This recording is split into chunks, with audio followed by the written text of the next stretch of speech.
I think one of the really missing components to our sort of basic education of kids these days is understanding that every single thing that they do has an effect on the people and the environment around them. And that means everything from a piece of litter dropped on the ground to a piece of litter picked up to the space around where they live and how it's maintained. And all of those contributions have a ripple effect that it goes far and wide. And so we plant trees because the ripple effect is far and wide. The ripple effect of one tree, not to mention 500 plus on a roadway, is extensive. And that is not for just the people living right now. That is for the next generation and the generation after that.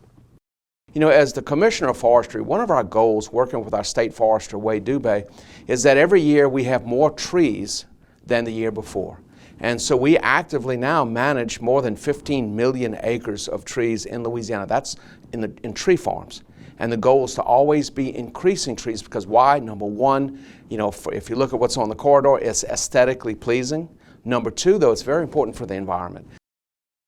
And I think that one of the biggest things that is needed is better public awareness of the benefits of plants. Plants in general, trees in particular, because trees are woody, they sequester carbon. They hold it for years and years and years until they die or begin to decay.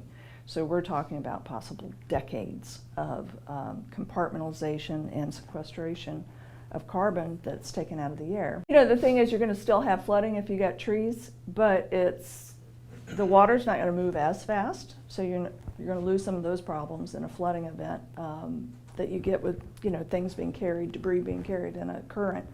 But it's just not going to strike the earth as hard because the canopy of the trees, even if they're defoliated at the time, is going to intercept a lot of those raindrops and slow down how fast it reaches the ground, and therefore that's going to slow down how fast it's going to flood.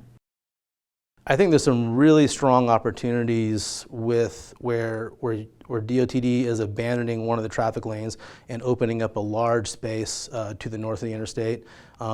Depending on how the final design plays out, I think there's some really strong opportunities to put something in just as good or better. And then obviously we're always learning from plantings of the past. So every planting we do now is based on historical knowledge of stuff Baton Rouge Green has been doing for the past 30 years of establishing trees on roadsides, and that goes from species selection, site preparation, spacing, everything. So the next planting is always going to be better than the first from a technical standpoint, and I think with this one in particular, there's some really strong opportunities to have some large space and big plantings as people are moving through the area.